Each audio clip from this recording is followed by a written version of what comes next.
কি ভেবেছো তুমি রাত দুপুরে বাড়িতে বয়ফ্রেন্ডদের নিয়ে এসে হইহল্লা করবে আর আমরা চুপ করে বসে থাকবো? খারাপ লাগলে ওপরে গিয়ে কানে তুলে গুজে শুয়ে পড়ুন। শিবানী, তোমার লজ্জা করে না এরকম নোংরামো করতে? নোংরামি? কিসের নোংরামি? এটাই তো আপনাদের মডার্ন কালচার। আমাদের মতো মেয়েরা যখন স্বামীর মঙ্গল কামনায় উপোস করে সারা রাত্রি শিবরাত্রি ব্রত করে, তখন আপনাদের মতো বিদেশি লেভেল আটা মহিলারা পছন্দ করেন নাইট ক্লাবে পরপুরুষের গলা জড়িয়ে নাচা, ড্রিঙ্ক করা। আমিও তাই করছি।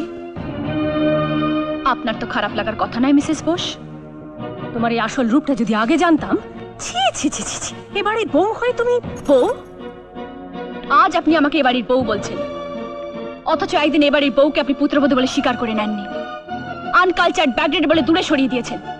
আমাকে বাধ্য করেছেন বিদেশি কালচারে পচা পুকুরে ডুব দিয়ে নিজেকে বদলে ফেলতে। দেখুন, আজ আমার হাতে শাখা নেই, কপালে সিঁদুর নেই, আর হাতে পুজোর থালা